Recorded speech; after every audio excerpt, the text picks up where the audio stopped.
Estamos de volta já com imagens do plenário do Supremo Tribunal Federal. Nesse momento, já a ministra Rosa Weber, vice-presidente do Supremo Tribunal Federal, assumindo a cadeira da presidência da sessão, já com a entrada dos ministros, na expectativa do chamamento do primeiro processo a ser julgado na tarde de hoje. Como vimos, houve uma modificação na pauta de julgamentos de hoje e, em instantes, já com a presença dos ministros e do Procurador-Geral da República, a sessão plenária da tarde de hoje, que acompanhamos agora ao vivo, direto do plenário.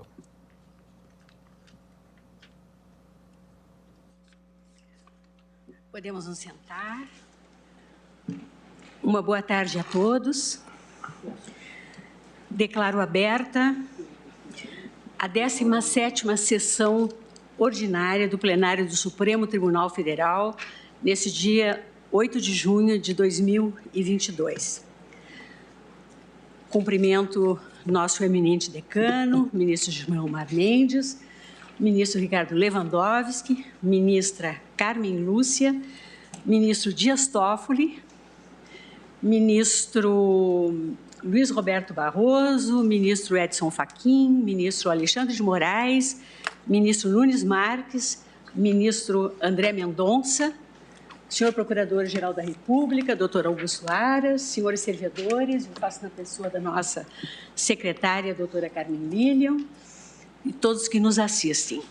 Passo de imediato a palavra à doutora Carmen Lilian para a leitura da ata da sessão anterior.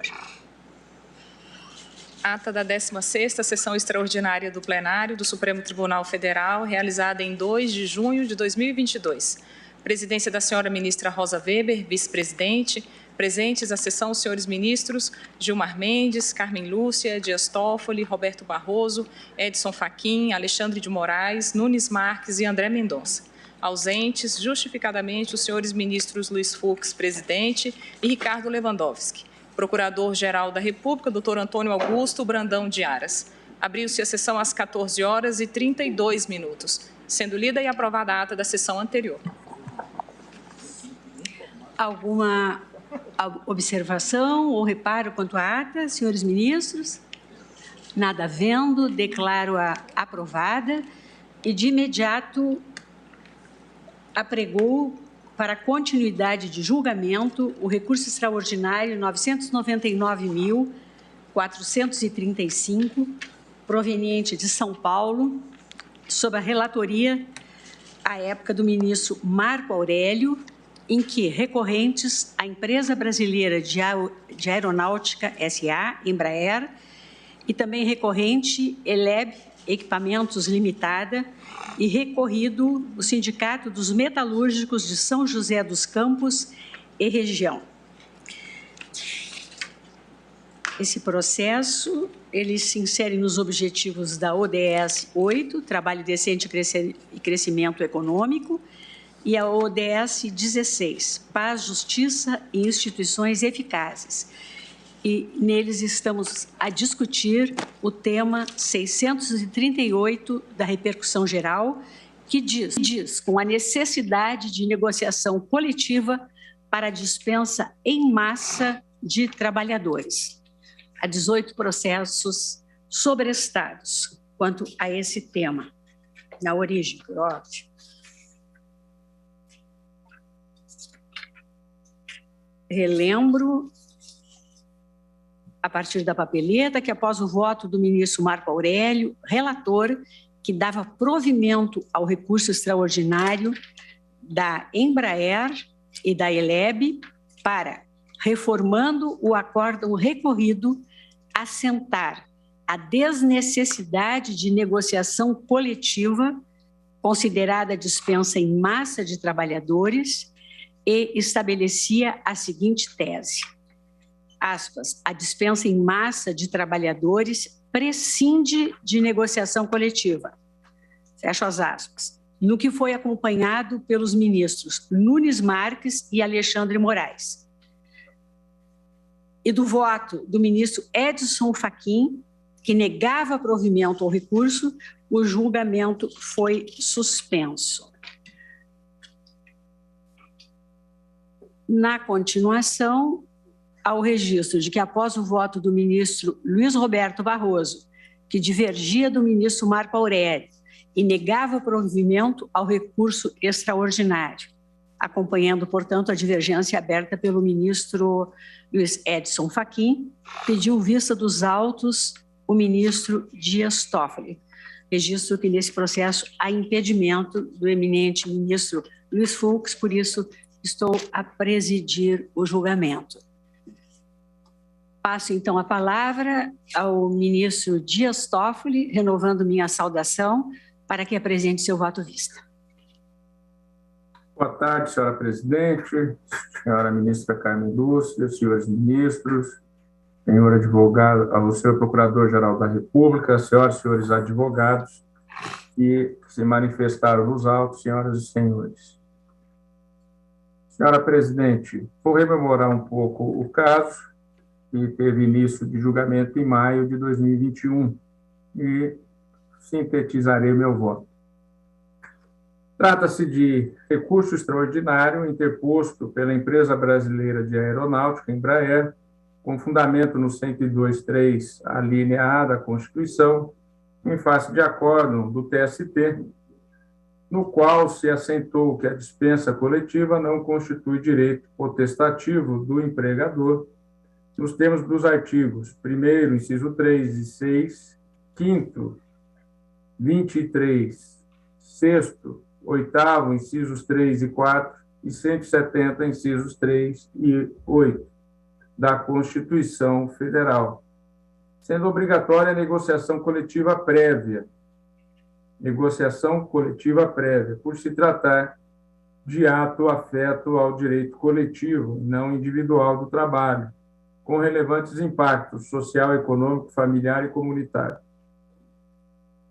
O acórdão recebeu a seguinte ementa, omito a leitura da ementa, e digo que o julgamento de mérito foi iniciado em 19 de maio de 21, ocasião em que o eminente relator, ministro Marco Aurélio, votou pelo provimento do recurso ao julgar pela desnecessidade de negociação coletiva para a dispensa em massa dos trabalhadores, propondo a fixação da tese, abro aspas, a dispensa em massa de trabalhadores prescinde de negociação coletiva, fecho aspas, tendo sido acompanhado pelos ministros Nunes Marques e Alexandre de Moraes.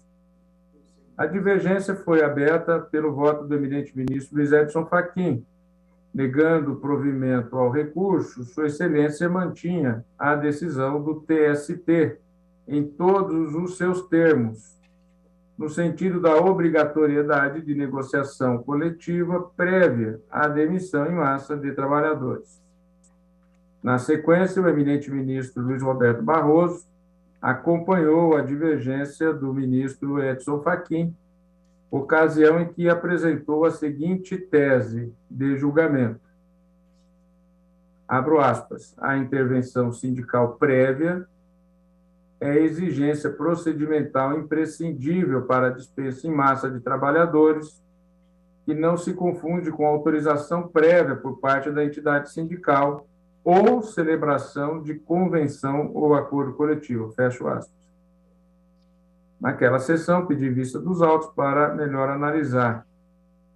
E registro de início que estou acompanhando a divergência com a devida vênia do ministro relator, que não integra mais a Corte, e também daqueles que aderiram ao voto de Sua Excelência, pelos seguintes fundamentos. A dispensa coletiva é concebida pela jurisprudência pátria como a demissão de grande quantidade de trabalhadores, de uma única vez ou em pequeno espaço de tempo, tendo como causa fenômenos de caráter econômico, tecnológico e estrutural da empresa.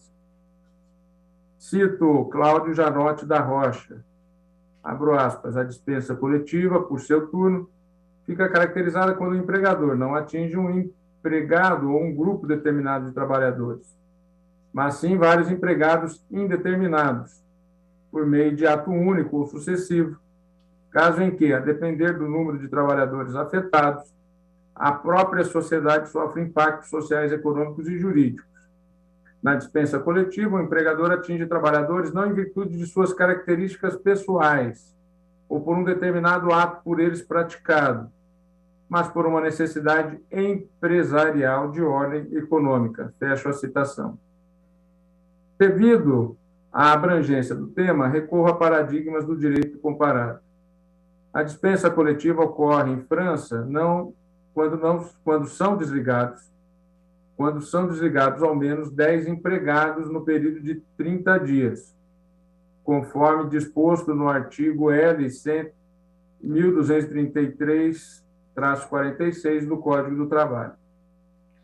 Já em Portugal, quando o empregador simultâneo ou sucessivamente no período de 3 meses proceda ao desligamento de pelo menos 2 ou 5 trabalhadores, conforme se trate, respectivamente, de microempresa ou de pequena empresa, por um lado, ou de média ou grande empresa, por outro.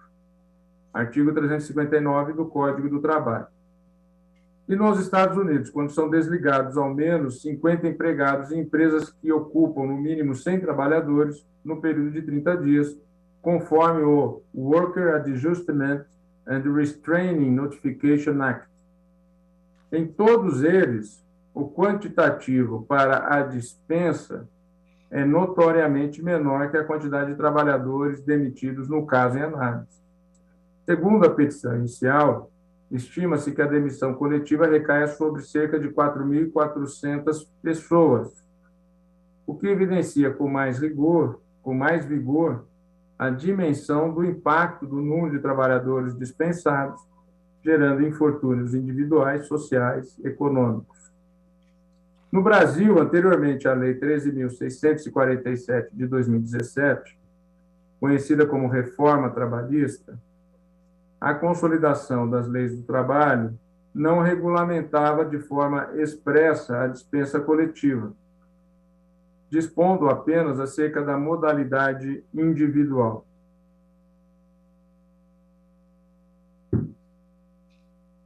No âmbito processual, o arcabouço normativo, excetuando-se os artigos 857 a 875, tratava majoritariamente de litígios de cunho individual.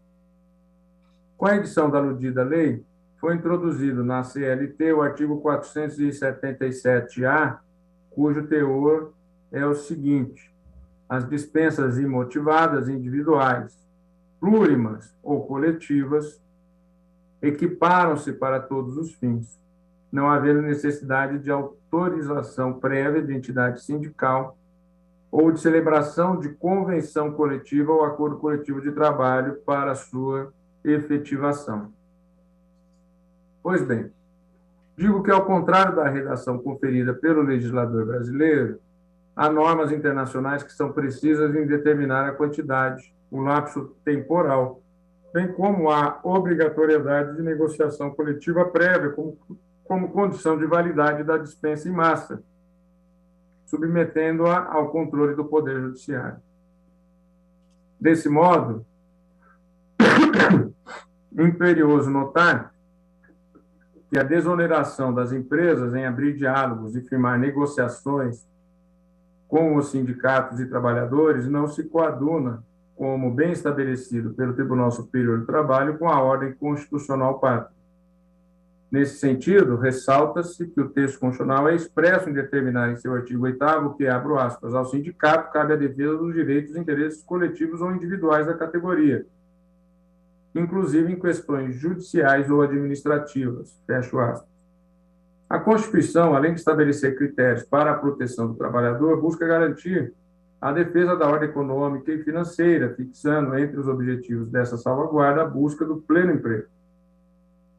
O ordenamento jurídico brasileiro reflete em diversas áreas a preocupação do legislador em garantir a ampla empregabilidade. Nessa senda, cita-se como exemplo a Lei 11.101 de 2005, a Lei de Recuperação Judicial e Falências, cuja finalidade principal reside na preservação da empresa a fim de manter postos de trabalho, a arrecadação de impostos e fornecimento de produtos e serviços para o suprimento das múltiplas necessidades humanas e sociais. O princípio da preservação da empresa, portanto, seria um desdobramento de sua função social, que traduz a ideia segundo a qual o escopo dos empreendimentos não deve se limitar ao lucro, contemplando igualmente os reflexos de suas decisões perante a sociedade, ideais plenamente compatíveis com a livre iniciativa e os demais postulados da ordem econômica, como a redução das desigualdades regionais e sociais e a já mencionada busca do pleno emprego, 170, incisos 7 e 8 da Constituição. Há, por consequência, clara sinalização de que os empregos e a sociedade civil afetada pelas escolhas empresariais são destinatários do amparo estatal, de forma a preservar valores estruturantes da arquitetura constitucional, como a cidadania e a dignidade da pessoa humana. Desse modo, como bem pontuado pelos votos divergentes que me antecederam, para além de legítimo e desejável, é imperativo que o empregador atue de forma responsável, a fim de reduzir ao máximo os impactos da dispensa na vida dos trabalhadores, de suas famílias, da economia local e da sociedade em geral, o que perpassa pelo diálogo com as classes e categorias profissionais que poderão ter a oportunidade de vislumbrar outras alternativas, menos drásticas e danosas para as partes e a sociedade, como, por exemplo, a redução de jornada e de salário, o banco de horas, férias coletivas, suspensões dos contratos de trabalho, regime de tempo parcial, instituição de teletrabalho, reduzindo-se os custos da empresa, programas de demissão voluntária, entre outras. Pois bem, saliento que o IBGE, em pesquisa trimestral feita como parte da PNAD, Pesquisa Nacional por Amostra de Domicílios, contínua, apurou que a taxa de desemprego no país foi de 14,7% no trimestre fechado em abril de 2021, maior nível em 11 anos. Evidentemente, faço aqui referências, porque esse meu voto está pronto ainda, eu liberei no mês de setembro de 2021. Então, os dados aqui são dados daquele ano de 2021. Além disso, me refiro que o nível da ocupação, calculado em 48,5%, continuava abaixo de 50%, demonstrando que menos da metade da população em idade para trabalhar estava ocupada no país.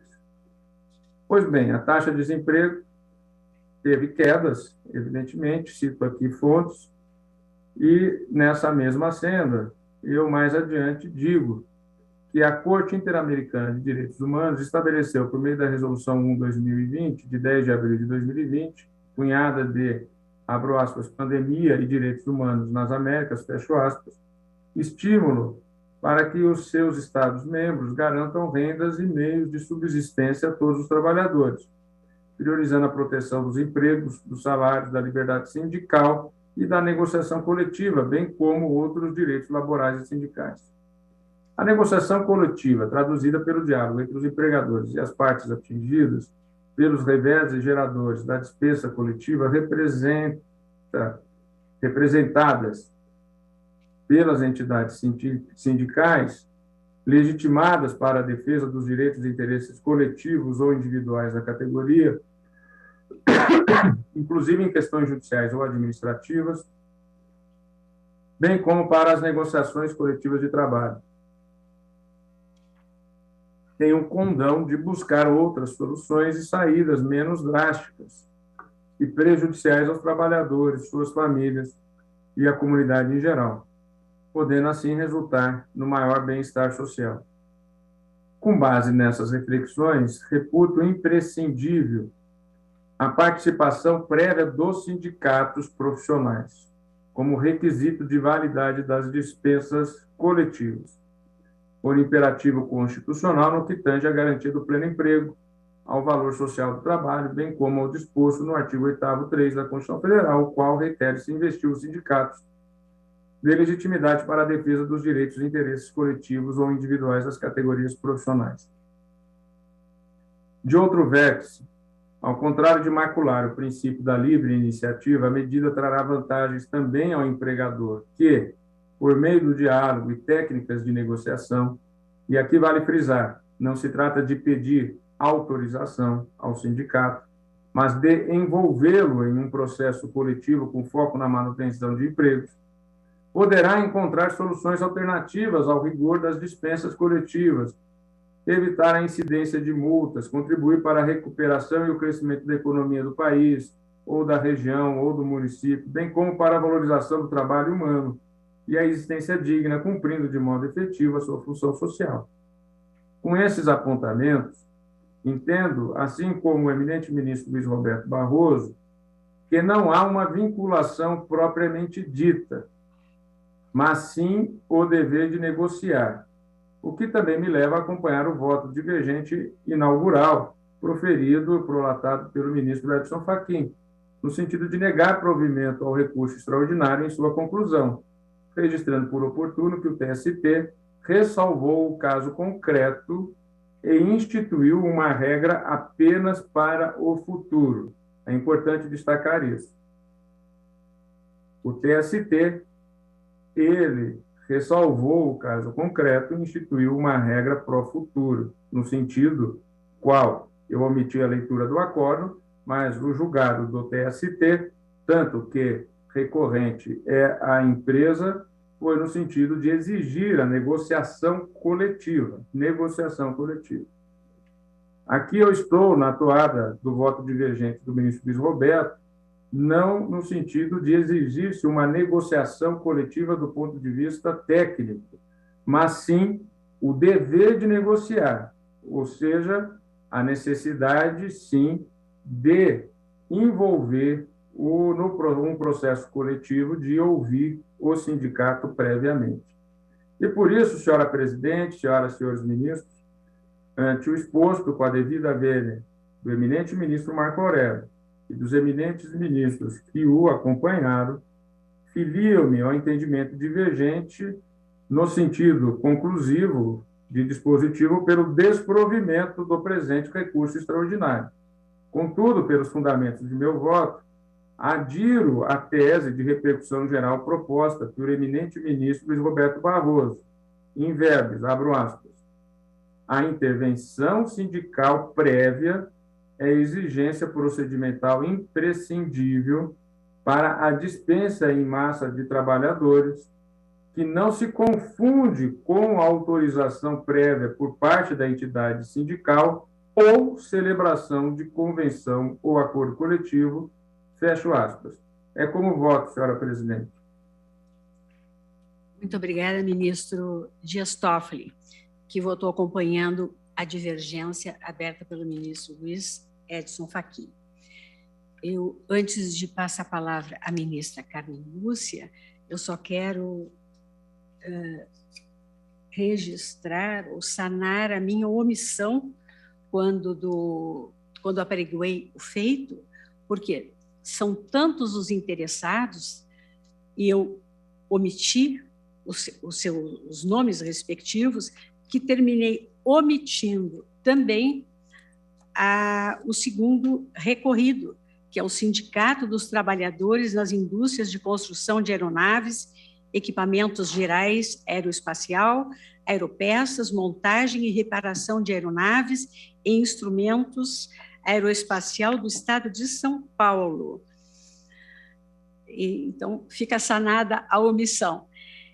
E aproveito ainda para cumprimentar os advogados que aparecem todos na nossa tela virtual, Dr. Carlos Vinícius Duarte Amorim, que representa os recorrentes, a Embraer e a Eleb, o Dr. Renato Rua de Almeida, representando o recorrido sindicato Sindi Aeroespacial.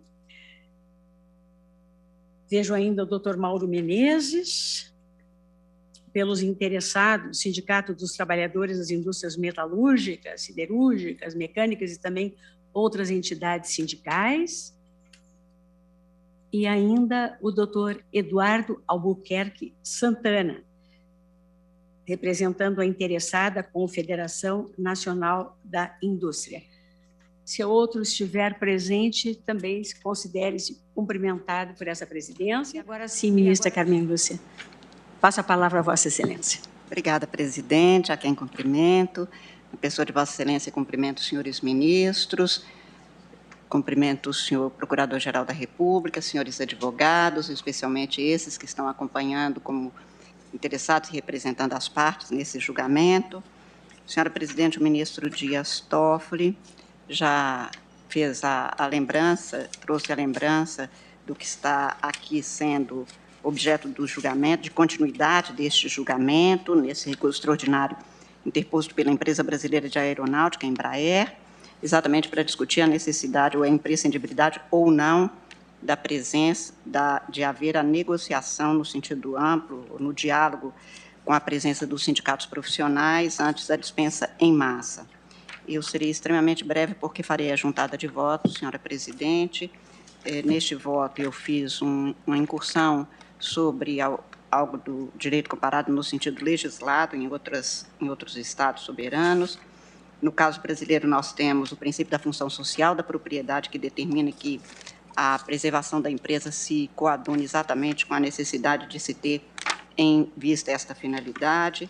Também os dispositivos que se referem tanto à busca do pleno emprego, o inciso do artigo 170 da Constituição, os dispositivos que enaltecem a necessidade de se fortalecer a representação sindical e, portanto, tenho para mim como sendo, com todas as vênias do ministro relator e dos ministros que o acompanharam, tendo como sendo imprescindível participação prévia dos sindicatos profissionais como requisito de validade nas dispensas coletivas, especialmente nas dispensas em massa, que geram uma grande estabilidade não apenas para cada um dos trabalhadores, como para toda a sociedade.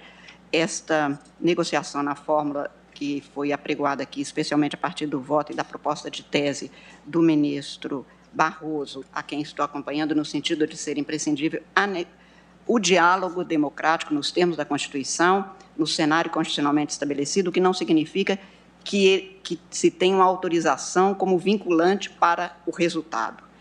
E, neste sentido, exatamente, é que estou votando, como disse, fazendo a juntada de voto, mas considerando obrigatória que haja esta negociação neste sentido, previamente à dispensa em massa de trabalhadores para a preservação do quadro de um Estado de Direito, com essa preocupação social que a Constituição estabelece com todas as letras, parece-me que de forma expressa. Por isso, senhora presidente, estou acompanhando a divergência iniciada pelo ministro Edson Fachin, portanto, neste sentido, acompanhando, e, por isso mesmo, negando provimento ao recurso extraordinário. É como voto, senhora presidente. Muito obrigada, ministra Carmen Lúcia. Olhe agora o voto do ministro Ricardo Lewandowski. Senhora presidente, boa tarde. Quero assinalar que é um prazer, uma satisfação ser presidido por Vossa Excelência, pela gentileza no trato, pela lianeza com que se comunica com os colegas, as partes, advogados e servidores. Realmente é um privilégio estar nesta sessão de hoje, coordenada por Vossa Excelência. E cumprimento todos os demais presentes.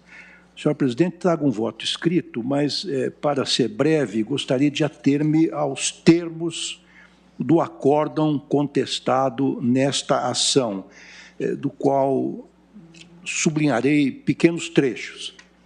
Em primeiro lugar, o acórdão, a meu ver, com muito acerto, assinala que o caráter massivo dos danos causados pelas demissões coletivas obrigam o direito a se adequar, deslocando-se da matriz individualista de enfoque, compreensão e enfrentamento dos problemas a que tradicionalmente perfilou-se. Esta é uma assertiva do acórdão. Outra assertiva, senhor presidente, mais abaixo, é a seguinte: na vigência da Constituição de 1988, das convenções internacionais da OIT ratificadas pelo Brasil relativas a direitos humanos e, por consequência, direitos trabalhistas, e em face da leitura atualizada da legislação infraconstitucional do país, é preciso, ou é inevitável, diz o acórdão, concluir-se pela presença de um Estado democrático de direito. E, dentro desse Estado democrático de direito, segundo o acórdão, deve ser fixada a ideia, ou assentada a ideia, de que não se permite o manejo meramente unilateral e potestativista das dispensas trabalhistas coletivas, por se tratar de um fato coletivo inerente ao direito coletivo do trabalho e não direito individual, exigindo-se, por consequência, a participação dos respectivos sindicatos profissionais ou obreiros. Portanto, senhor presidente, eu não tenho nenhuma dúvida quanto ao acerto da decisão do Tribunal Superior do Trabalho, e, sobretudo, quando termina, então, por assentar que tudo impõe que se reconheça distinção normativa entre as dispensas meramente tópicas e individuais e as dispensas massivas, coletivas, as quais são social, econômica, familiar e comunitariamente impactantes. Portanto, senhor presidente, diante, a meu ver, da rigidez, do acerto com que se houveram os juízes trabalhistas neste acórdão que aqui se contesta, eu simplesmente julgo improcedente a presente ação e fico data vênia na tese que o próprio Tribunal Superior do Trabalho assentou, que é a seguinte, entre aspas, a negociação coletiva é imprescindível para a dispensa em massa dos trabalhadores. Tucur.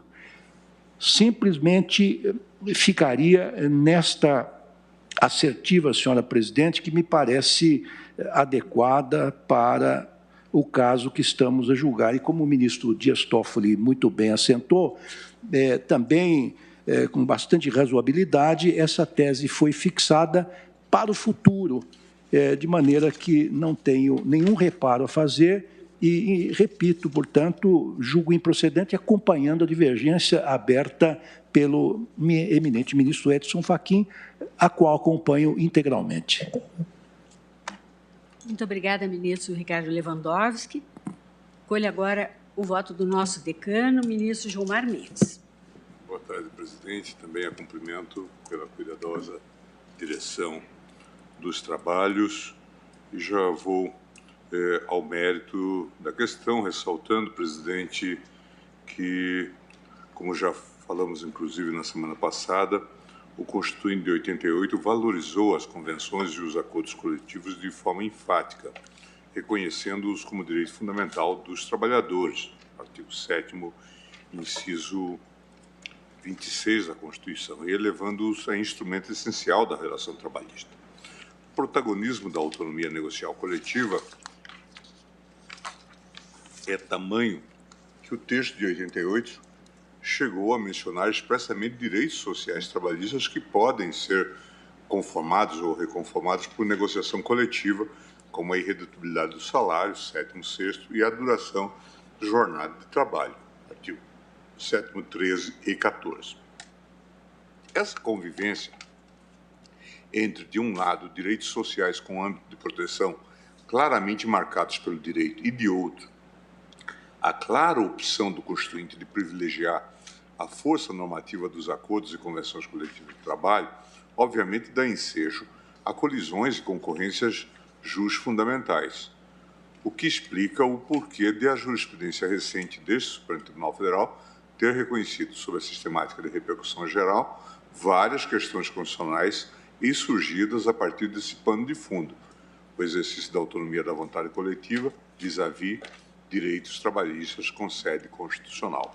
Sem favor algum, penso que as contribuições do ministro Luiz Roberto Barroso, quando do julgamento do RE 590-415, tema 152, da repercussão geral, do qual foi relator, trouxe nova luz à discussão acerca da arquitetura constitucional da autonomia coletiva do trabalho. Naquele caso, esta Corte se debruçou sobre a validade e os efeitos da cláusula de quitação ampla prevista em plano de demissão voluntária, PDV. O entendimento dominante do Tribunal Superior do Trabalho sobre o tema era de que, em face do artigo 477, parágrafo 2º do CLT, tal quitação limitar-se-ia às parcelas e aos valores especificados no recibo. O STF, no entanto, decidiu à unanimidade que a adesão do empregado a programa de demissão incentivada resulta na quitação ampla e irrestrita de todas as parcelas objeto do contrato de emprego, caso essa condição tenha constado expressamente do acordo coletivo ou do plano que o aprovou, bem como dos demais instrumentos celebrados pelo empregado. O relator, ministro Roberto Barroso, destacou que no âmbito coletivo não se verifica a mesma assimetria de poder presente nas relações individuais e, por isso, a autonomia coletiva não se encontra sujeita aos mesmos limites que a autonomia individual. Destaco do voto de Sua Excelência o trecho sobre as convenções e acordos coletivos no que interessa para o julgamento desta ação. De Sua Excelência, diferentemente do que ocorre com o direito individual do trabalho, o direito coletivo do trabalho, que emerge com nova força após a Constituição de 88, tem nas relações grupais a sua categoria básica. O empregador, ente coletivo provido de poder econômico, contrapõe-se à categoria dos empregados, ente também coletivo representado pelo respectivo sindicato e munido de considerável poder de barganha, assegurado exemplificativamente pelo poder social de pressão e de greve.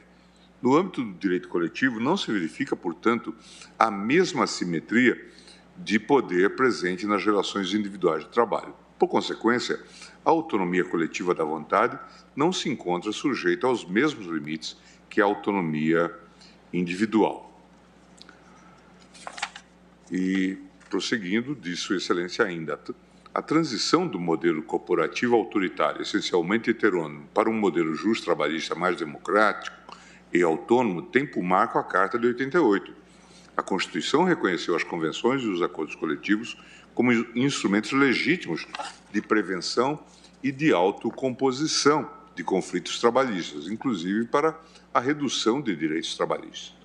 Atribuiu ao sindicato a representação da categoria, impôs a participação dos sindicatos nas negociações coletivas e assegurou, em alguma medida, a liberdade sindical, vedando a prévia autorização do Estado para a fundação de sindicato, proibindo a intervenção do poder público em tal agremiação, estabelecendo a liberdade de filiação e vedando a dispensa do diretor, do representante sindical ou do candidato a tais cargos. Nota-se assim, prosseguia Sua Excelência, que a Constituição prestigiou a negociação coletiva, bem como a autocomposição dos conflitos trabalhistas através dos sindicatos. Também nessa linha se colocou o eminente ministro Alexandre de Moraes, quando do julgamento do RE 1.251.927, dizendo: a disposição contida no artigo 7º, inciso 26 da Constituição de 88, reconhecimento das convenções e acordos coletivos de trabalho, revela a superação da concepção paternalista que vigorava no regime anterior, no qual o trabalhador não tinha meios para se posicionar de forma igualitária ao empregador, haja vista a sua posição de inferioridade. Com a criação dos sindicatos das categorias profissionais, reduziu-se a disparidade que separava o trabalhador como indivíduo do empresário, possibilitando às partes envolvidas no conflito trabalhista dispor de tratamento jurídico mais equilibrado. Efetivamente, é disso que se cuida. A questão no sentido de definir o papel a ser desempenhado pelo sindicato em hipótese de demissão em massa não pode ser equacionada a partir da nossa herança varguista de simbiose entre o poder público e movimento sindical. Simbiose adequadamente descrita por Armando Boito Júnior por meio do conceito de sindicalismo de Estado, uma complexa teia de relações entre trabalhadores, sindicatos e poder público que convergem para a integração do movimento trabalhista à burocracia do Estado. Uma simbiose que não é neutra, assevere-se, porque a conjugação de sindicatos oficiais, unicidade sindical e imposto sindical rende a consequência de forjar sindicatos separados de sua própria base representativa, os trabalhadores, mas submissos ao Estado. Estou citando o Boito Júnior, Armando, o sindicalismo de Estado no Brasil. Uma variação dessa simbiose acontece, por certo, quando o poder público confere aos sindicatos um poder de condicionar previamente a eficácia de uma demissão coletiva. E não é difícil de se cogitar que, em algumas situações, esse será um poder de vida ou morte sobre a própria empresa, como acabou de observar no seu voto o ministro Dias Toffoli. Mais diretamente, e com as vênias de estilo, penso que a posição do TST, ao concluir pela imprescindibilidade da negociação coletiva para a dispensa em massa de trabalhadores, constitui passo demasiadamente largo no tema e, de modo algum, encontra amparo na Constituição de 88. Não tenho como inquestionado que a interpretação dada pelo TST fomentaria um desejável diálogo entre empregadores e empregados no contexto da dispensa em massa. O estímulo ao diálogo tem outras possibilidades para além de uma exigência de efetivo acordo ou mesmo de qualquer autorização prévia do sindicato. Ao investir na dimensão procedimental, a tese confere à negociação coletiva uma feição mais crível à de condição de possibilidade do entendimento. O dever de negociar como meio descolado de qualquer referência quanto ao conteúdo do acordo, para o que, aliás, não há referencial prévio concreto e, exatamente por isso, menos ainda, padrão de controle jurisdicional. Por isso, presidente, eu estou acompanhando o eminente ministro relator, ministro Marco Aurélio, para dar provimento ao recurso extraordinário, reformando o acordo recorrido. Quanto à tese, parece-me adequada à questão em análise a proposta lançada pelo eminente ministro Roberto Barroso, em seu voto proferido na sessão de 20 de maio de 2021. A intervenção sindical prévia é exigência procedimental imprescindível para a dispensa em massa de trabalhadores, que não se confunde com autorização prévia por parte da entidade sindical ou celebração de convenção ou acordo coletivo. Sua Excelência reconhece que aqui é um direito à organização e procedimento, então somente isto, mas não faz depender a decisão da chancela por parte dos sindicatos. Me parece que esse é um passo importante no que diz respeito a um direito procedimental, estimula o diálogo, mas sem estabelecer essas condições que, ao fim e ao cabo, a meu ver, poderiam resultar num sacrifício da própria empresa. Não se pode demitir, então fecha-se a empresa com todas as consequências que afetam aquilo que nos tem preocupado em todos os debates que temos tido. O grande desafio do mundo odierno é também o da empregabilidade. É como voto, presidente, agradecendo mais uma vez a sua atenção. Muito obrigada, ministro Gilmar Mendes. E cabe-me, então, antes de votar, passo a palavra ao ministro Alexandre de Moraes, que a requeriu. Obrigado, presidente. Cumprimento Vossa Excelência, ministra Rosa Weber na presidência do tribunal, cumprimento a ministra Carmen Lúcia, ministros, procurador-geral, Augusto Aras. Presidente, eu já havia votado acompanhando o eminente ministro relator e havia salientado à época, até fazendo um cotejo com o RE 1.294, tema 841, a questão da intervenção estatal, a questão da obrigatoriedade de exigência de comum acordo entre as partes para o ajuizamento de dissídio coletivo de natureza econômica, ou seja, esse comum acordo é específico em relação ao dissídio coletivo de natureza econômica, e a partir disso, entendendo pelo provimento do recurso extraordinário e acompanhando a tese fixada ou apresentada pelo eminente ministro Marco Aurélio. Porém, presidente, a partir dos debates, a partir da divergência inaugurada pelo eminente ministro Luiz Edson Fachin, com as considerações feitas pelo ministro Luiz Roberto Barroso e agora detalhadas pelo ministro Dias Toffoli, me parece que realmente a melhor interpretação seria não a questão da vinculação propriamente dita. Isso foi realmente bem destacado nos votos que se seguiram ao meu, mas sim o dever de negociar, ou como disse agora a eminente ministra Carmen Lúcia, o dever de dialogar. A questão é de dialogar principalmente quando a Constituição defende os direitos sociais, defende a empregabilidade, e no caso das demissões coletivas, isso fica realmente com uma proteção maior. Não é uma condição de eficácia, logicamente, mas uma proteção maior, um equilíbrio maior em relação ao empregado e ao empregador. Então, presidente, depois juntarei a alteração, eu diria a complementação do meu voto, mas eu peço a que venha aqueles que seguiram o eminente ministro Marco Aurélio, como eu havia seguido, e a partir dos debates eu altero o meu posicionamento no sentido aqui de acompanhar a divergência inaugurada pelo eminente ministro Edson Fachin para negar provimento ao recurso com a tese colocada pelo eminente ministro Luiz Roberto Barroso, que a intervenção sindical prévia à exigência procedimental imprescindível para a dispensa em massa de trabalhadores, que não se confunde com autorização prévia por parte da entidade sindical ou celebração de convenção ou acordo coletivo. É o voto e agradeço, presidente. Senhor presidente, me permite a palavra? Pois não. Pois não.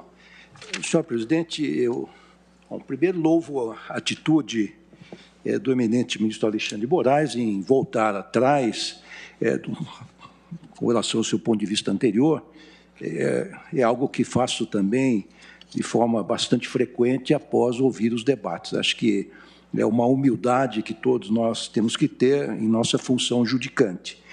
Eu ouvi com bastante atenção todos os debates e também me debrucei sobre a tese apresentada pelo eminente ministro Roberto Barroso, como sempre faz um esforço de tentar sintetizar tudo aquilo que foi discutido pelo plenário, mas eu, como antecipei em meu voto, eu fiquei com a tese assentada pelo TSE e vou explicitar o motivo. TST. Achei que era uma tese... TST.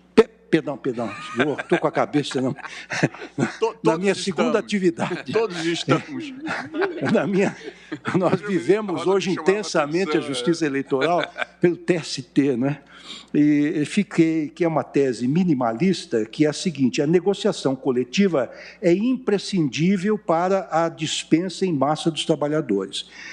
A objeção que faço com muito respeito à tese proposta pelo eminente ministro Barroso, mais uma vez louvando a sua iniciativa, é que Sua Excelência coloca o seguinte: a intervenção sindical prévia é a exigência procedimental imprescindível.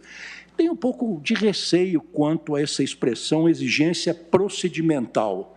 É quase que nós estamos aqui numa posição lumaniana, não é? De legitimação pelo procedimento. Porque isso permitiria, em tese, que a empresa, o sindicato patronal, convocasse uma negociação coletiva e, não havendo qualquer tipo de acordo, dispensaria esta negociação, não houve acordo e pronto, autorizada está a dispensa coletiva. Eu me lembro e assisti com muita atenção os debates que nós tivemos nos últimos julgamentos, e algumas sustentações orais extraordinárias foram feitas da tribuna. E uma das sustentações orais que me impactou profundamente foi do advogado da CUT, dizendo que na negociação coletiva é preciso que existam concessões mútuas e que essas concessões precisam ser, inclusive, discriminadas na convenção coletiva ou no acordo coletivo de trabalho. Portanto, negociação é negociação para valer, não é, com todo respeito, e essa minha preocupação que eu ventilo, não é meramente uma exigência procedimental. É preciso que esta negociação seja materialmente concreta e seja uma negociação de resultados, porque realmente, como ficou assentado, não só nos votos que me precederam, brilhantes, a partir do voto do eminente ministro Edson Fachin, realmente os impactos, os danos de uma demissão coletiva, não só para a empresa, mas para a família dos trabalhadores, amplamente considerada, mas, sobretudo, para a sociedade, são muito amplos. Então, é preciso realmente que haja uma negociação coletiva efetiva. E essa, então, é a razão pela qual eu, respeitosamente, divirjo, nesse aspecto em particular, da tese apresentada pelo eminente ministro Luiz Roberto Barroso, a quem cumprimento mais uma vez. Peço escusas pela intervenção alongada, senhor presidente. Eu agradeço ao ministro Ricardo Lewandowski, acho importante, já adiantamos o debate com relação à própria tese. Eu, especificamente, também trago voto escrito, acho que a matéria foi amplamente debatida, e eu vou, então, me limitar a fazer a leitura da ementa do meu voto e, logo após, eu vou ouvir os colegas com relação à tese, embora a maioria já tenha se pronunciado, a maioria não, mas já há vários votos no sentido da tese do ministro Luiz Roberto, a quem eu também gostaria de ouvir após essas ponderações feitas pelo ministro Ricardo Lewandowski. Eu digo senhores ministros, e só lembrando, e gostaria também de fazer o registro, que a decisão do TST é uma decisão da Seção de Dissídios Coletivos, ela é da lavra do ministro Maurício Godinho Delgado, é uma belíssima decisão, e Sua Excelência, inclusive, ficou vencido em parte com relação à tese na sua aplicação apenas para o futuro, mas lançou a posição da maioria nos exatos termos lembrados pelo ministro Ricardo Lewandowski, no sentido de ser a negociação coletiva imprescindível para a despedida em massa dos trabalhadores. Mas, quanto ao voto em si, digo eu que nos conflitos coletivos de trabalho, a falta de disposições legais ou contratuais, o Poder Judiciário decide, conforme o caso, com a observância dos princípios e normas gerais de direito, da jurisprudência, da analogia, inclusive da equidade, CLT artigo 8º, caput, sem prejuízo da aplicação subsidiária do direito comum, CLT artigo 8º, parágrafo 1º.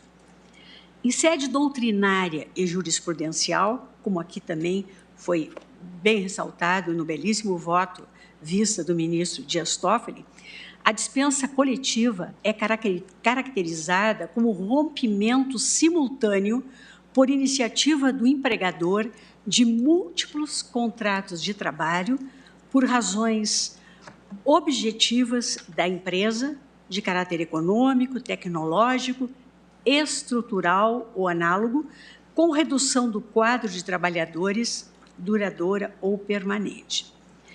As relações de trabalho dão ensejo a fatos jurídicos de natureza individual e específica e também a fatos de índole coletiva, envolvendo, neste caso, direitos e interesses de um grupo ou categoria profissional. Em situações de dispensa em massa, a tutela adequada dos interesses dos trabalhadores pressupõe o reconhecimento da natureza coletiva do conflito existente e, em consequência, a observância do princípio da obrigatoriedade da intervenção sindical.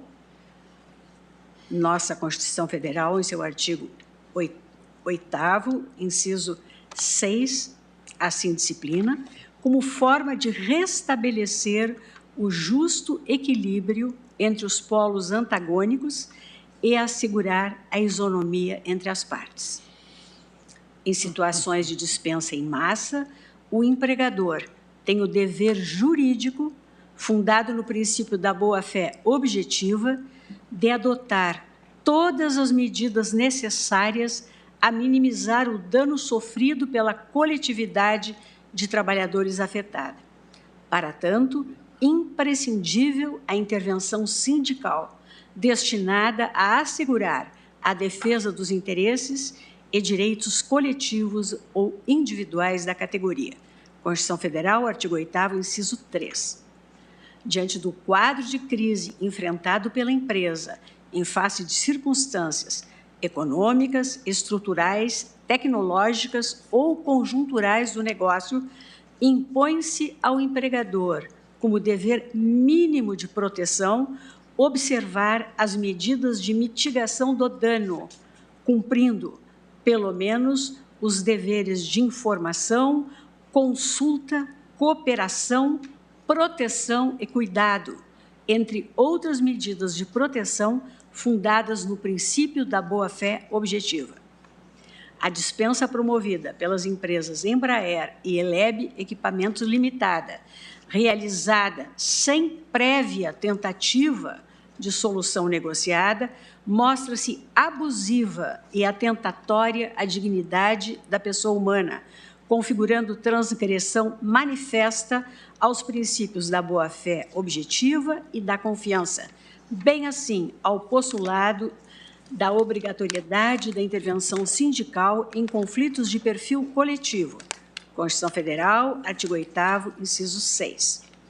As medidas mitigatórias adotadas no acórdão recorrido observam critérios de razoabilidade e proporcionalidade, buscando restabelecer a dignidade dos trabalhadores dispensados em conformidade com os deveres de proteção e cuidado decorrentes da incidência do postulado da boa-fé objetiva nas relações de trabalho. Recurso ordinário a que se nega provimento, ou seja, meu voto é no sentido de que se negue provimento ao recurso ordinário patronal, mantendo, portanto, o acórdão do Tribunal Superior do Trabalho. Quanto à tese, senhores ministros, na verdade, o diálogo é íncito às sociedades democráticas, é íncito à noção própria de democracia. Eu vejo que, como com o voto... Vossa Excelência me permite, presidente? Pois não. Eu só ia fazer o registro. Claro, eu ouço Vossa Excelência. Que com o cômputo do meu voto, prevaleceu a negativa de provimento ao recurso extraordinário. Ficamos com 7-3, né? Vencidos o relator, o ministro Marco Aurélio, o ministro Nunes Marques e o ministro Gilmar Mendes. Então, realmente temos que passar agora ao debate da tese. A tese proposta por Vossa Excelência, ministro Luiz Roberto Barroso, que já tem adesão, pelo que eu relacionei aqui, do ministro Dias Toffoli, da ministra Carmen Lúcia, do ministro Alexandre de Moraes e também do ministro Gilmar Mendes, que, quando votou, aderiu. Não, eu tenho que ouvir os demais, mas primeiro ouço Vossa Excelência, justamente para que possamos... Muito obrigado, presidente. É porque Vossa Excelência, no voto que acaba de proferir, a meu ver, usou a expressão que me parece a expressão-chave nesse debate, que é negociação em boa-fé objetiva. Eu acho que esse é o ponto. Eu disse no meu voto, brevemente, para bem e para mal, emprego não se preserva por decreto, nem tampouco por decisão judicial. Mas em situações que abalam um grande número de trabalhadores, é legítimo e desejável que eles sejam representados pelo sindicato e que se estimule a negociação coletiva. No caso específico, mais que tudo, é legítimo e desejável estimular-se algum tipo de diálogo. Portanto, na minha visão, a demissão coletiva sem prévia tentativa de negociação em boa-fé objetiva viola a Constituição. Portanto, eu acho que essa é a expressão-chave, sentar à mesa de negociação com boa-fé objetiva. Agora, se houver um impasse absoluto, é preciso resolvê-lo num sentido ou noutro. E aqui eu o resolvo em favor da livre iniciativa e, portanto, não existe estabilidade no emprego e, se não houver acordo, depois da negociação em boa-fé objetiva, porque até isso eu acho que pode ser aferido, eu acho que, então, prevalece a decisão do empregador. Por isso que eu disse que é um requisito procedimental, tem que sentar na mesa de negociação e tem que agir com boa-fé objetiva. Mas, em não havendo um acordo, a tentativa honesta de negociação já é suficiente. Foi essa a proposta que eu fiz e que acho que é a que se harmoniza com a Constituição, que não assegura a estabilidade no emprego, mas apenas o dever da negociação. Ministro Barroso, Vossa Excelência me permite? Com muito prazer. Vossa Excelência utilizou a expressão "a intervenção sindical prévia é exigência procedimental imprescindível". Eu vejo que há uma diferença entre a dicção da tese de Vossa Excelência e aquela proposta pelo TST, que fala em negociação coletiva. Eu penso até que, se Vossa Excelência adotasse a expressão negociação coletiva, que incorpora esta visão que Vossa Excelência agora traz com muito acerto, quer dizer, uma negociação de boa-fé, uma negociação objetiva, uma negociação que vise obter resultados.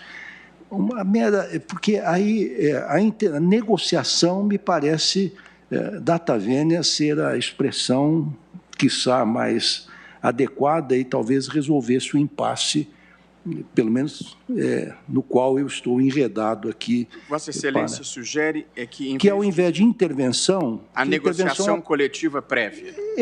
Pois é, a negociação coletiva prévia.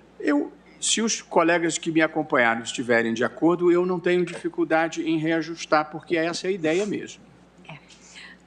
Presidente, da minha parte, apenas, já antecipando, desculpa, eu, no meu texto até, e por isso falei em diálogo e em negociação, estava exatamente negociação. Eu aderi à tese pelo formato dado e que eu compreendi que incluía, era exatamente essa ideia de negociar, quer dizer, de dialogar no sentido de buscar objetivamente o resultado nos termos que foi posto. Por isso, eu não tenho nenhuma dificuldade, até porque fica até mais coerente com os termos utilizados no meu voto. E se lembrar, no voto que o ministro Gilmar lembrou, no caso anterior do PDV, eu até falava do princípio da lealdade na negociação coletiva. Quer dizer, as pessoas têm que agir de boa-fé, a expressão que Vossa Excelência usou. De modo que eu não tenho dificuldade para ter a adesão do ministro Lewandowski, sem perder nenhuma, de alterar para negociação coletiva, porque essa é a ideia subjacente. É uma alteração condicionada, né, ministro Luiz Roberto, a que não perca nenhuma das outras adesões. Eu vejo que o ministro Fachin, me perdoe, ministro Fachin, nas minhas anotações, eu não tenho uma tese que tenha sido proposta por Vossa Excelência, que foi justamente quem abriu a divergência. E por isso eu não o ouvi.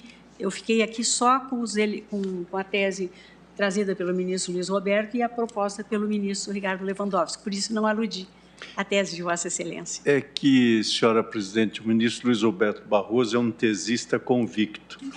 Eu sou um tesista sazonal. Nada obstante, ao final do voto que proferi, eu propus a tese: a negociação coletiva é imprescindível para a dispensa em massa de trabalhadores. Com essa forma, eu reproduzi o que estava no julgamento do Tribunal Superior do Trabalho. E também para contribuir, porque creio que nós já estamos na perspectiva de fixar a tese a partir da negativa de provimento ao recurso.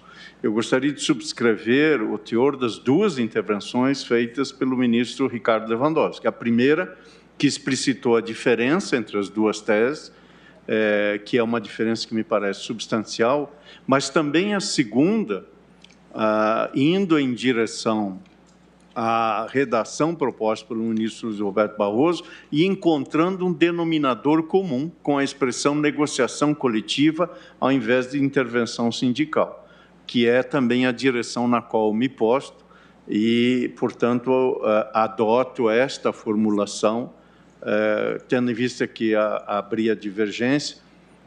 Como já mencionei, não estou procurando mais serviço e não estou aqui para a relatoria ou a redatoria do acordo, mas creio que por obrigação regimental me tocará e eu estou acolhendo com esse ajuste a proposição do ministro Barroso a partir da intervenção do ministro Ricardo Lewandowski. Obrigada, ministro Fachin. Portanto, como fica o texto? Ficou a negociação coletiva prévia é exigência procedimental indispensável para a dispensa em massa de trabalhadores, que não se confunde com autorização prévia por parte da entidade sindical ou celebração de convenção ou acordo coletivo. Portanto, substituímos a expressão a intervenção sindical prévia por negociação coletiva prévia. Acho que fica bem, é a ideia subjacente, realmente. Fica. Senhora presidente. Pois não, ministro Dias Toffoli. Quero ouvi-lo também. Eu só peço a Vossa Excelência que consigne que eu me mantenho na tese originária do ministro Luiz Roberto Barroso. Certo. O meu voto já foi proferido e já está, inclusive, no texto que fiz distribuir por escrito, eu mantenho aquela tese original. É como voto em relação à tese.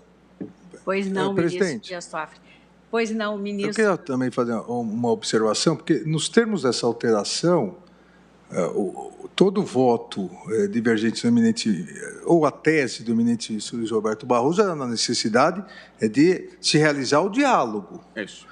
Se nós colocarmos na tese a necessidade de se realizar negociação coletiva, muda totalmente. Não, mas dito, é totalmente a negociação diferente. Pode ser infrutífera, mas é preciso negociar. Que não se porque confunde. Simplesmente um convite Aí formal... vai para o dissídio.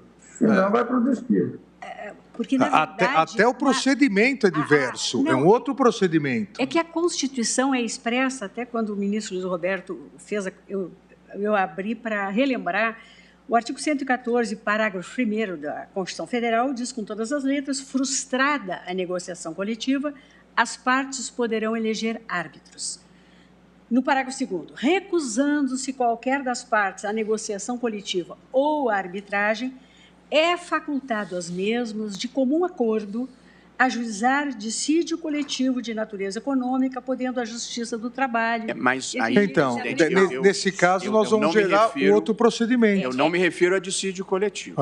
Eu me refiro a sentar na mesa de negociação. Ministro Luiz Roberto, se não houver a negociação, vai haver o dissídio. Negociar no sentido de dialogar. Dialogado. Não no sentido de se dar o instrumento, o instituto da negociação. Porque essa alteração, como também ressaltou o ministro Toffoli, essa alteração gera um outro reflexo, ou seja, se não houver a negociação, vai gerar o dissídio, então a necessidade de dissídio. O que eu alterei, e aqui eu continuo com a tese original, é a necessidade de diálogo. A intervenção. Intervenção. Eu utilizei a palavra negociação no sentido de diálogo. Eu reajustaria se não houvesse evasões. É porque, na verdade, a preocupação do ministro Ricardo Lewandowski, ela diz com a primazia da realidade.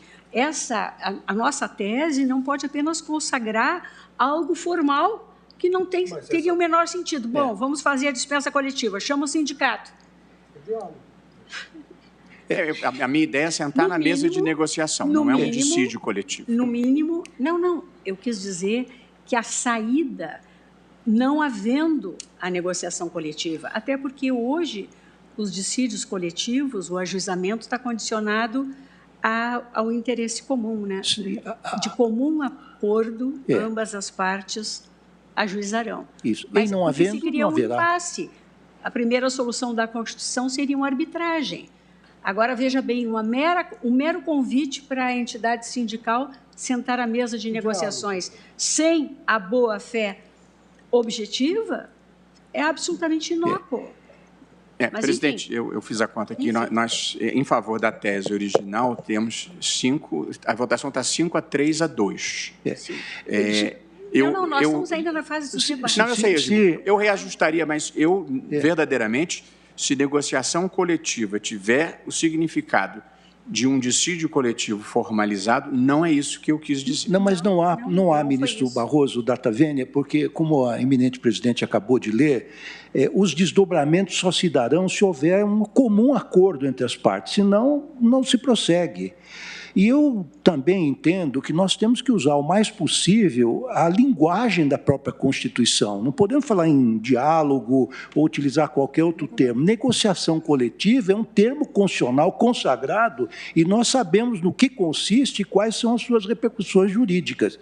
Por isso é que eu, data vênia, me permito insistir e sem nenhum prejuízo para a compreensão de Vossa Excelência, e entendo a preocupação tanto do ministro Gilmar quanto do ministro Alexandre Moraes e de Vossa Excelência mesmo, de que é preciso romper o impasse num determinado momento. Mas, de outro lado, eu penso que é preciso iniciar negociações verdadeiramente, enfim, concretas. Não é simplesmente um convite, frustrado o convite, faça a demissão em massa. Justamente porque toda a nossa argumentação, a partir do voto dissidente do eminente ministro Edson Fachin, sempre se ressaltou, inclusive no TST, são os danos massivos causados por essas demissões coletivas. E a única forma de se compensar, enfim, de certa maneira, esses danos é a partir de uma negociação efetiva, em que haja concessões de parte a parte.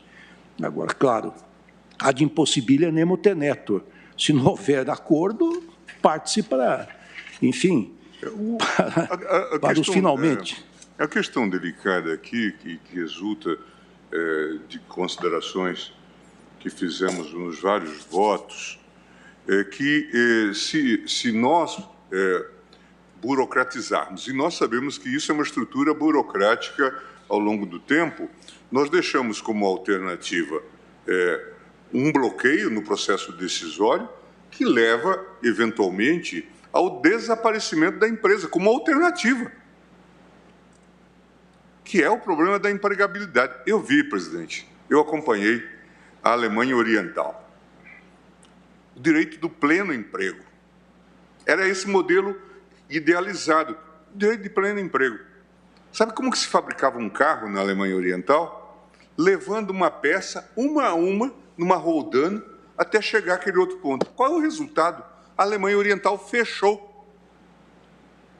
É isso que a gente tem que entender. Se nós burocratizarmos o sistema, nós levamos à não produtividade e comprometemos tudo. É isso que precisa se entender. Quer dizer, ao fim e ao cabo, desapropria-se a empresa. É isso que precisa olhar. Não, mas, data vênia, ministro, Vossa Excelência está apresentando o argumento ad terrorem, porque o inverso é verdade também. Não é, então não vamos demitir todo mundo, botar as famílias na Rua da Amargura. É assim, quer dizer, a negociação, data vênia, não é algo burocrático, é algo previsto na Constituição e tem uma experiência mais do que centenária. É algo admitido desde a Revolução Industrial, enfim, que haja um diálogo entre o capital e o trabalho. Agora, suprimir um mínimo de negociação realmente é perigoso, a meu ver, nesse caso das demissões coletivas. Ministro pois não. Há pouco tempo houve um debate, ainda o governador, conhecido de todos, um político de grande excelência, Paulo Hartung, em relação ao TRT do Espírito Santo, que estabeleceu esse tipo de regra. E ele, então, dizia, a partir até de uma declaração que eu fiz, que o Espírito Santo, esse Estado extremamente progressista, que todos nós gostamos e admiramos, estava se convolando por conta desse tipo de jurisprudência, não num paraíso, mas num inferno. As empresas estavam deixando por conta desse tipo de exigência. É disso que nós temos que cuidar. Ministro Luiz Roberto, Vossa Excelência estava sendo acompanhado na tese primeira, original, na redação original, pelo ministro Dias Toffoli, a ministra Carmen Lúcia, o ministro Alexandre de Moraes e o ministro Gilmar Mendes. Na adequação da tese, Vossa Excelência contaria com o voto do ministro Ricardo Lewandowski, com o meu voto, e com o voto do ministro Luiz Edson Fachin. A ministra Carmen Lúcia não sei, porque fez a adequação, mas... Fiz a adequação exatamente no sentido de uma negociação como um diálogo, não a negociação coletiva. Por isso, no meu voto, falei em negociação como diálogo, não como negociação coletiva, como instituto específico. Vossa Excelência vai prescindir da nossa companhia. Eu sempre tenho boa vontade de adaptar para produzir o máximo de consenso. Mas aqui, eu infelizmente acho que vou ter que voltar à redação original, que eu penso que tem a maioria. Você, se me permite uma sugestão, talvez possamos antecipar o intervalo, de modo que tenhamos a oportunidade de voltar a discutir em seguida. Fazermos uma negociação. Uma pausa para reflexão. Está certo. Para fazermos, ministro Gilmar, uma negociação ou um diálogo? Mas a negociação sempre pressupõe o diálogo, mas pressupõe também concessões recíprocas. Né? Tem que haver concessões recíprocas. É por isso que realmente são duas teses diversas. E me parece que a tese vencida que o ministro Nunes Marques acompanhou, e eu tinha acompanhado inicialmente o ministro Marco Aurélio, se aproxima mais da tese do diálogo do que da negociação. E daí nós teríamos 6 votos, não é, ministro Castro? É o que eu ia já antecipar, cumprimentando a todos. Exatamente. Eu ia agora, embora...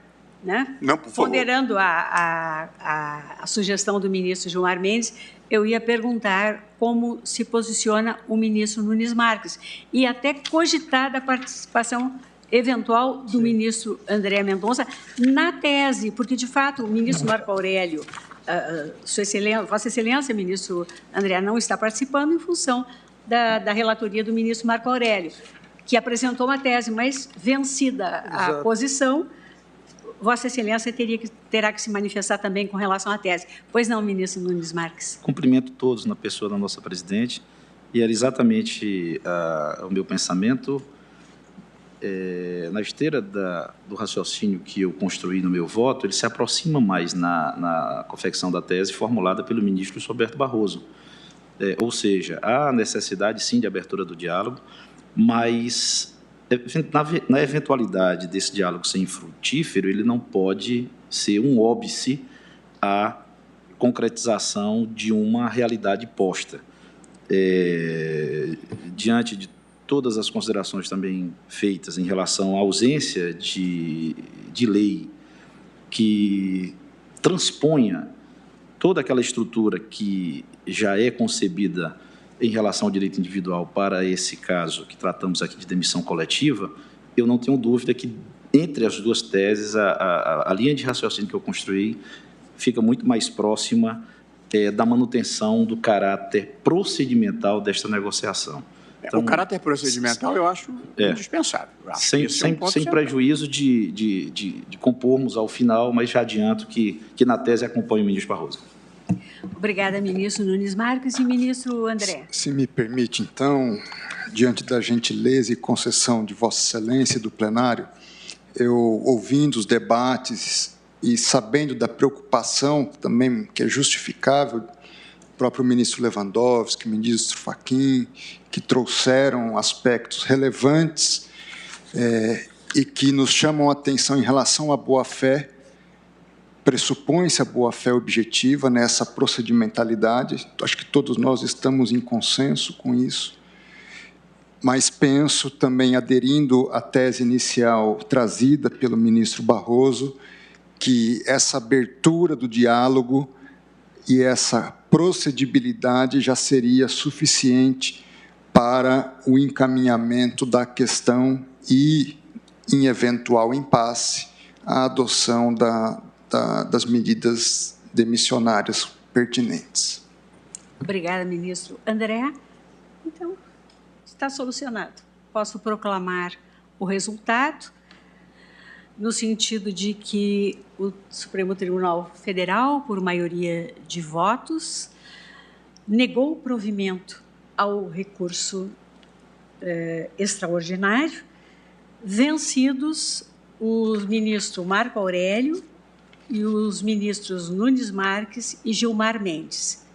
E quanto à tese, com a participação agora do ministro André Mendonça, ela foi fixada nos seguintes termos: a intervenção sindical prévia é exigência procedimental imprescindível para a dispensa em massa de trabalhadores, que não se confunde com a autorização prévia por parte da entidade sindical ou celebração de convenção ou acordo coletivo. É isso, ministro Luiz Roberto? Perfeitamente. E quem lavra o acordo?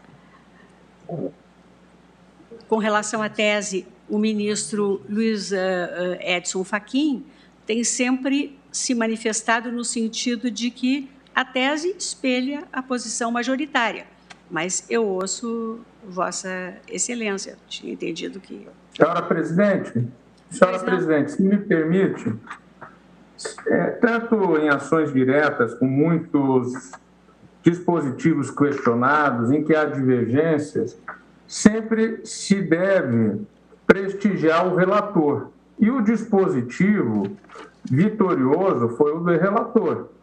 Evidentemente que todos nós, em especial o eminente relator, assim como a semana passada Vossa Excelência fez a referência de votos que acompanharam no dispositivo Vossa Excelência, mas não na fundamentação, por outros argumentos acompanhou, Vossa Excelência continuou como relatora e redatora para o acordo. Aqui também, me desculpe, ministro Fachin, de se antecipar a Vossa Excelência, mas para advogar pela relatoria continuar nas suas mãos, Vossa Excelência que proferiu o primeiro voto pela negativa de provimento. E, evidentemente, que vai refletir a tese, embora vencido, porque, tal qual Vossa Excelência, o eminente relator e o ministro Ricardo Lewandowski votaram por outra tese, pela tese da necessidade de que essa negociação, que essa discussão prévia seria uma negociação coletiva que restou vencida.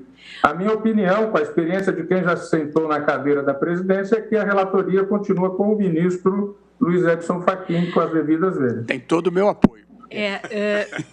Ministro Dias Toffoli, sempre muito oportunas as ponderações de Vossa Excelência. A dificuldade aqui é que o ministro relator não é o ministro Edson Fachin, o ministro relator é o ministro Dias Toffoli, que já havia se afastado, mas Marco Aurélio.